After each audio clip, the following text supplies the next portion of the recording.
Hi all, good evening or afternoon, morning, wherever you are. Thank you for joining me, Dorothea, on Through an Orthodox Christian Lens, talking about what's going on with the President Trump's newest announcement today and, well, what's going on with, Russia, Iran, the whole mess. So I'm going to start with this article just to get it started on this episode. Trump issues threat to Russia over Ukraine conflict. So Trump has now become, I'll read this to you and then I'm going to share this observation I have. The U.S. president warned severe tariffs will be imposed if no peace deal is reached within 50 days. U.S. President Donald Trump has threatened to impose severe tariffs of up to 100% on Russia's trading partners unless a deal is reached to end the Ukraine conflict within 50 days. Trump issued the warning on Monday during a meeting with NATO Secretary General Mark Rutte in the Oval Office. We're very, very unhappy, I am, with Russia, and we're going to be doing very severe tariffs if we don't have a deal in about 50 days, he stated. Trump blamed his predecessor, Joe Biden, for dragging Washington into the conflict, saying the U.S. had spent approximately $350 billion on aid for Ukraine. The U.S. president also mentioned a congressional bill that would impose tougher sanctions on Russia, saying, "I'm not sure we need it, but it's good they're doing it. Could be very useful." A Senate vote is expected next week.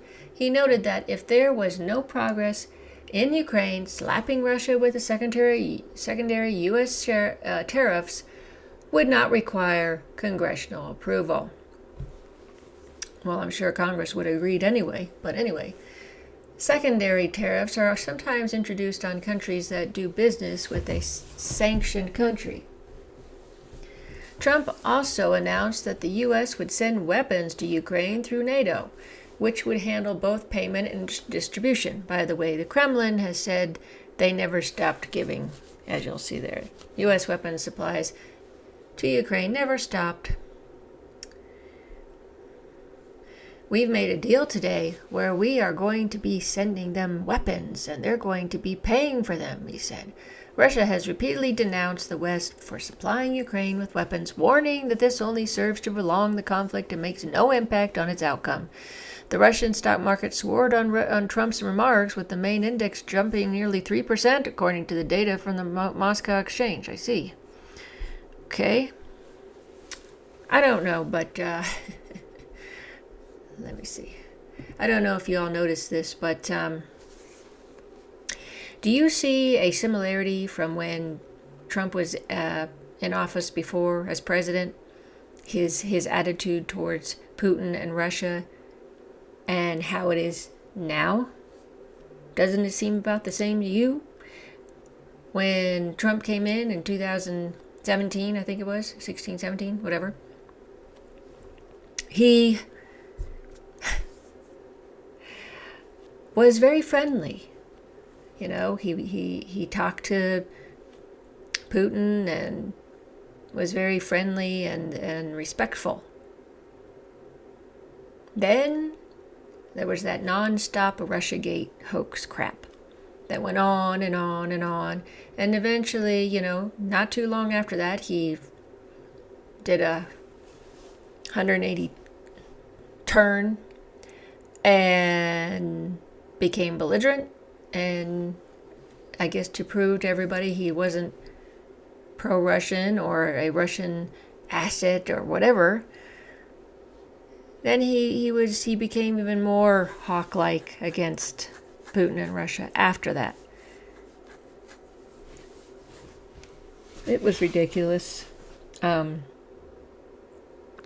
what I thought was funny is at that time, all the people that were anti-Trump were saying, he's a Putin puppet, Putin asset, a Russian asset, and and then at the same time, basically, Russian asset to me sounds like a spy, a Russian spy, which is ridiculous, and I can't believe anybody actually fell for that.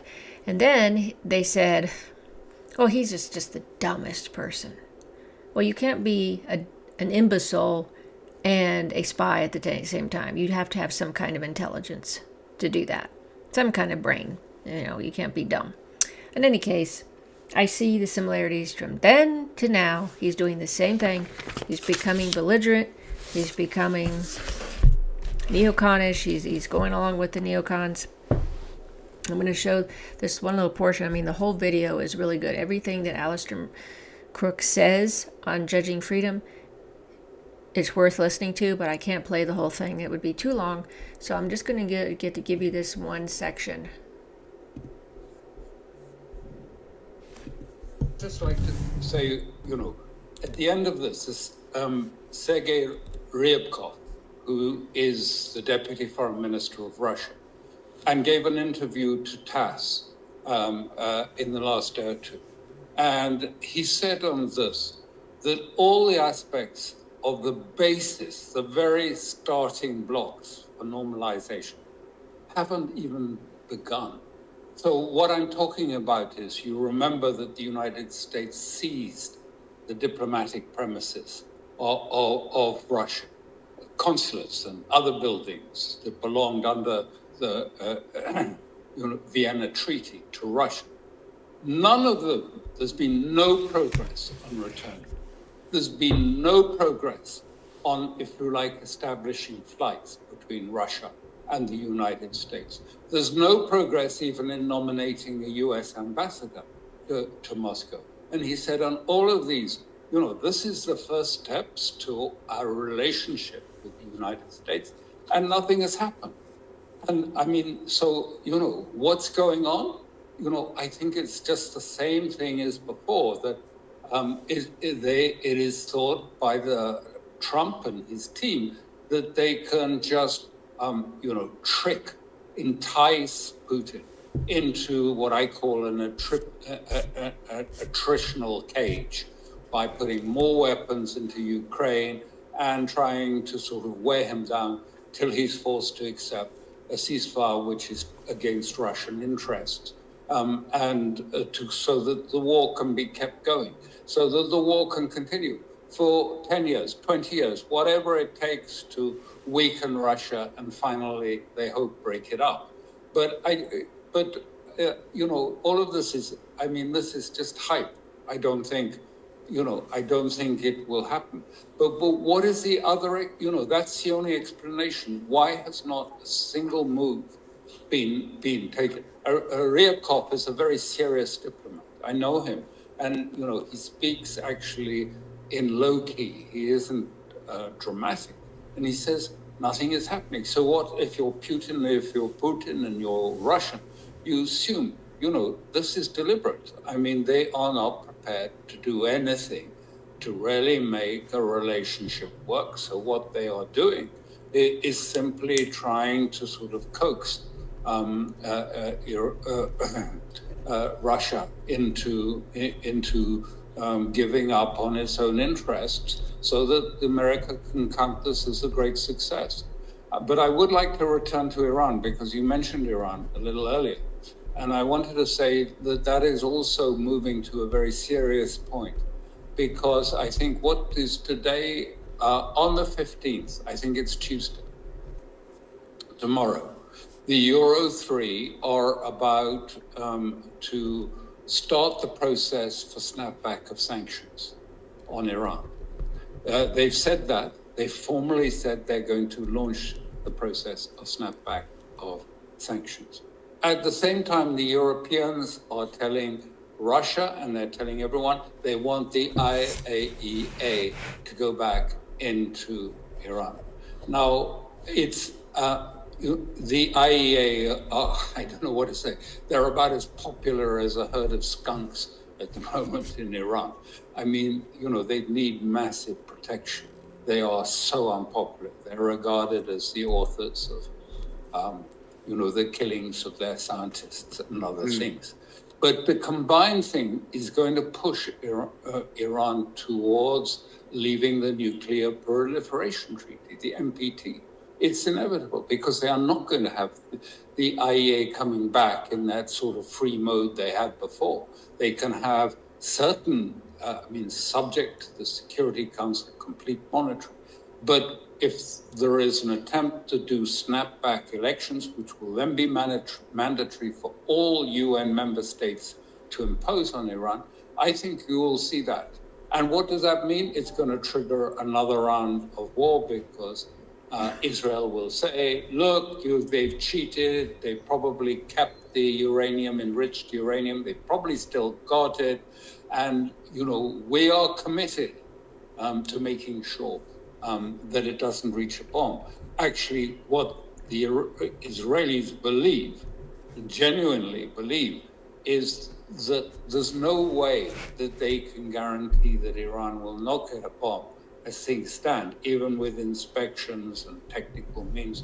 The only way is to have regime change and to put in a Western government, a Pavlov or someone like that, as a Western puppet. That's the only way they see it. So, round two is coming. So we have that, and we have the escalation in Russia.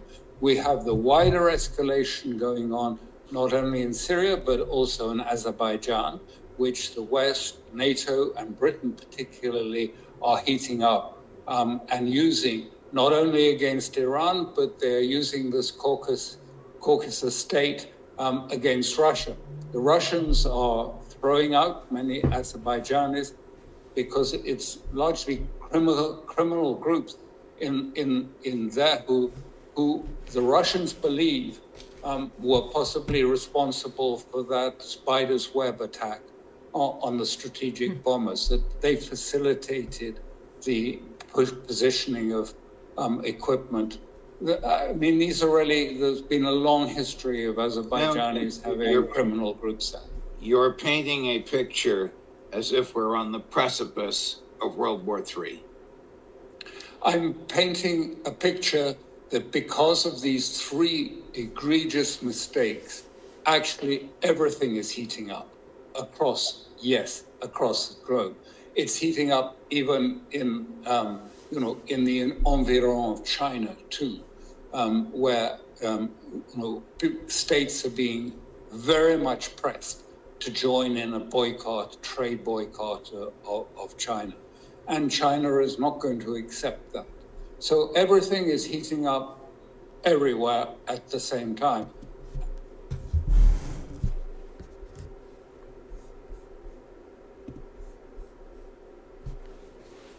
Yeah. At the beginning of the video, he talks about what's happened with the bombing of Iran by Israel and then the U.S. It really brought together the Iranian people, but the Shia especially are, coming together because of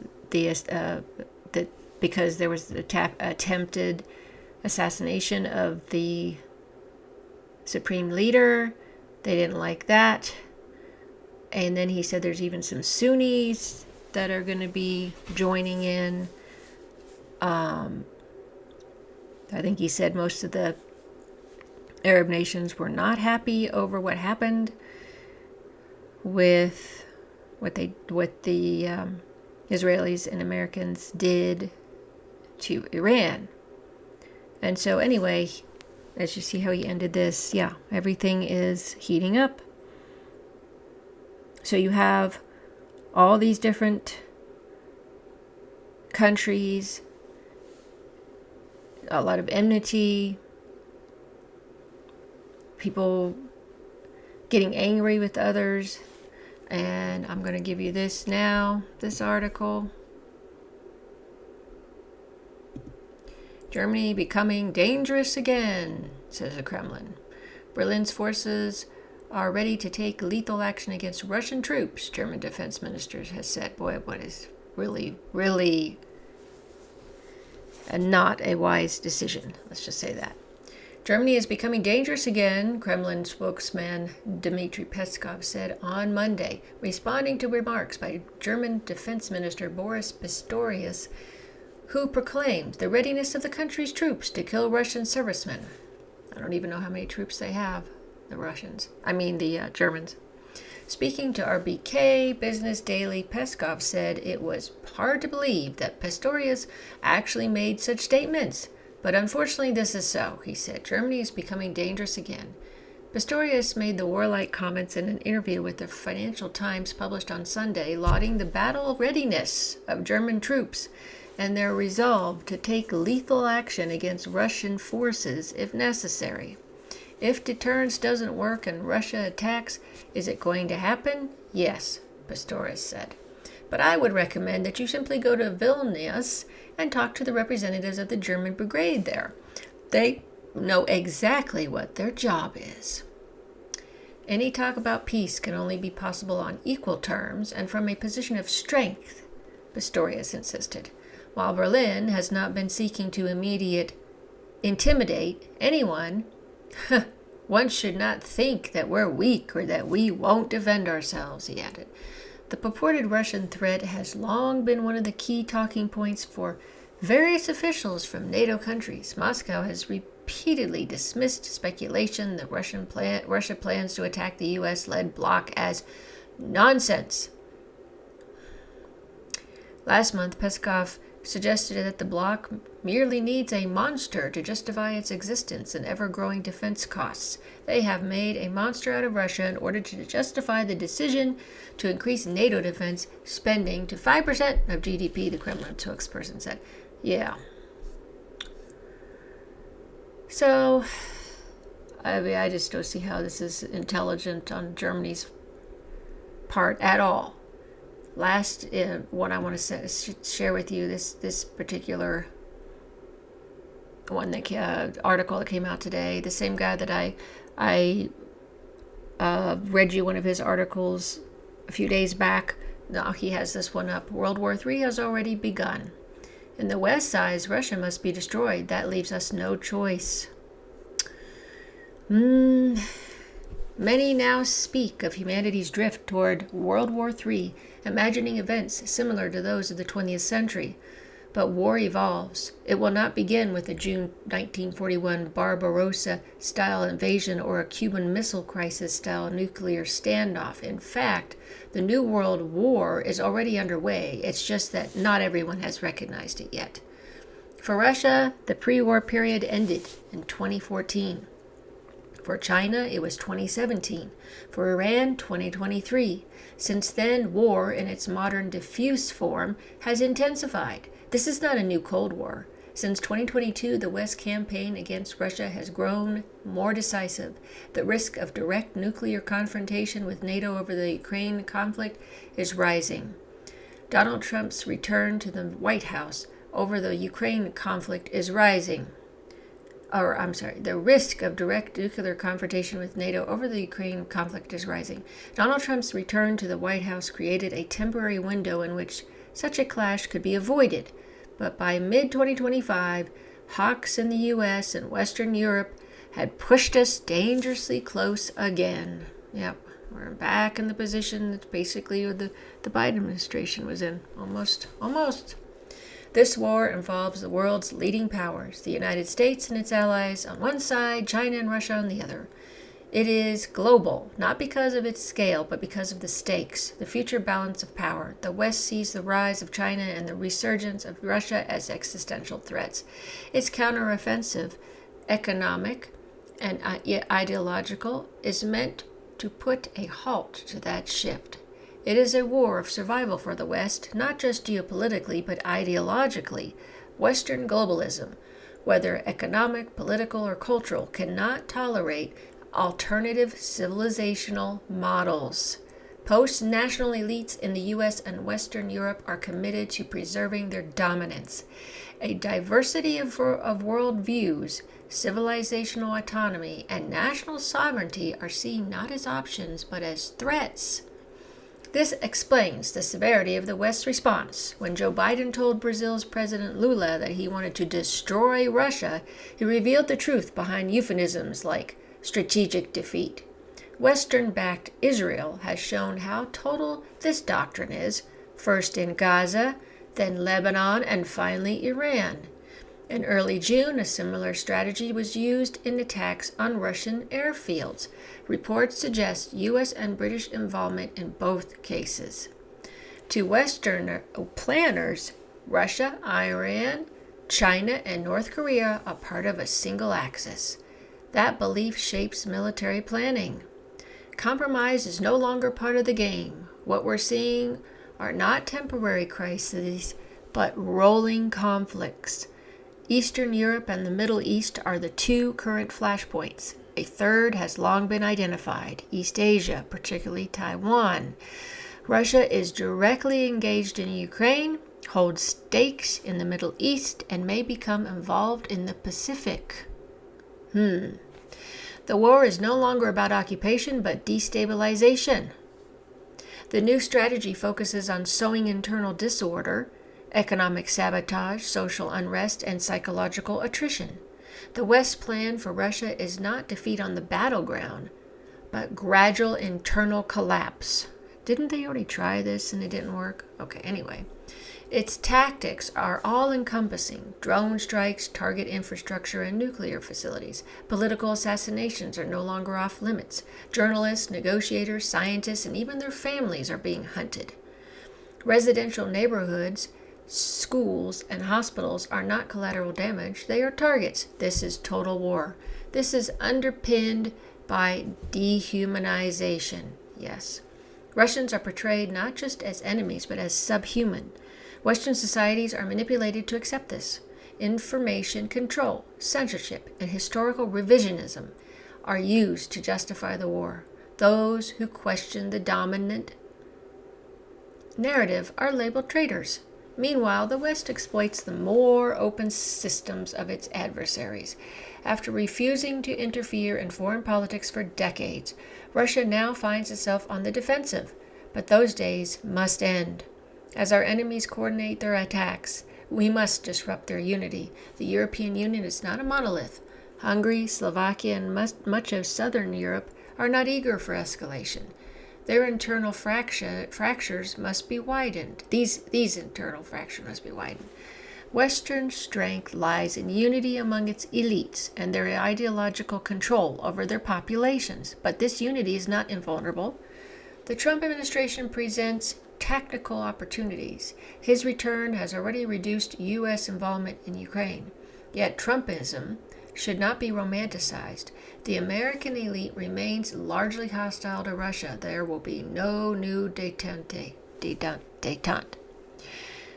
The war in Ukraine is becoming a war between Western Europe and Russia. British and French missiles already strike Russian targets. NATO intelligence is embedded in Ukrainian operations. EU countries are training Ukrainian forces and planning attacks together. Ukraine is just a tool. Brussels is preparing for a wider war. What we must ask is Western Europe preparing to defend or attack? Many of its leaders have lost their strategic judgment, but the hostility is real. The goal is no longer containment, but to solve the Russian question once and for all. Any illusion that business as usual will return must be discarded. We are in for a long war. It will not end like in 1945, nor settle into Cold War coexistence. The decades ahead will be turbulent. Russia must fight for its right place in a new world order. So what must we do? First of all, we must strengthen our home front. We need mobilization, but not the rigid models of the Soviet past. We need smart, adaptive mobilization across all sectors, economic, technological, and demographic. Russia's political leadership is a strategic asset. It must remain steady and visionary. We must promote internal unity, social justice, and patriotism. Every citizen must feel the stakes. We must align our fiscal, industrial, and technological policy with the realities of a long-term war. Fertility policy and migration control must reverse our demographic decline. Secondly, we must consolidate our external alliances. Belarus is a strong ally in the West. North Korea has shown reliability in the East, but we lack a similar partner in the South. This gap must be addressed. The Israel-Iran war offers important lessons. Our adversaries coordinate tightly. We must do the same, not by copying NATO, but by forging our own model of strategic cooperation. We should also pursue tactical engagement with the Trump administration. If it allows us to weaken the U.S. war effort in Europe, we should exploit it. But we must not confuse tactics with strategy. American foreign policy remains fundamentally adversarial. Fellow European powers like Britain, France, and Germany must be made to understand they are vulnerable. Their capitals are not immune. The same message should reach Finland, Poland, and the Baltics. Provocations must be met swiftly and decisively. If escalation is inevitable, we must consider preemptive action, firstly with conventional arms, and if necessary, we must be ready to use special means, including nuclear weapons, with full awareness of the consequences. Oh, Lord. Deterrence must be both passive and active. I don't know if I agree with that. Our mistake in Ukraine was waiting too long. Delay created the illusion of weakness. They must not be repeated. That must not be repeated. Victory means breaking the enemy's plans, not occupying territory. Finally, we must penetrate the West's information shield. The battlefield now includes narratives, alliances, and public opinion. Russia must once again learn to engage in others' domestic politics, not as an aggressor, but as a defender of truth. The time for illusion is over. We are in a world war. The only path forward is through bold, strategic action. Wow. Well, Dmitry definitely has his views on this. It's scary when you think about it. You know, again, he's a research professor at the High School of Economics and a lead research fellow at the Institute of World Economy and International Relations. He is also a member of the Russian International Affairs Council. I don't know, that sounds pretty scary, but I guess I'm not sure what else he would say. Probably looking at defending his, he wants his country to be defended, obviously. Wow. All I do know is I do think that Alistair Crook was right when he said basically that Trump has done all these egregious errors, and he has. And like I said, it just seems to mirror his last time he was in office. So I really expect that his support is whoever's supporting him, other than the hardcore MAGA, are going to drop. They're going to dwindle down.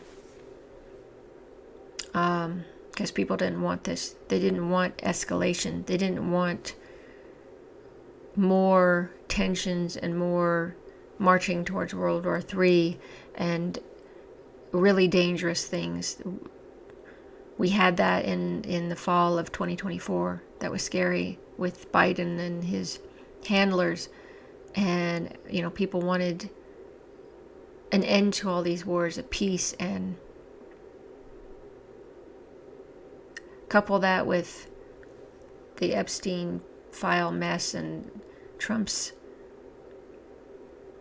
comments on it as if it's nothing. I think this is going to just be the downfall of his presidency. What do you all think? Well, leave a comment if you like. Share your thoughts. I'd appreciate it. Please subscribe to my YouTube channel. Maybe if you want to, Rumble. But like my videos if you like. Share them if you'd like. And thanks so much for your support. And like I said, I love reading your comments. I read all of them, and I thank you for your support and time. And until next time.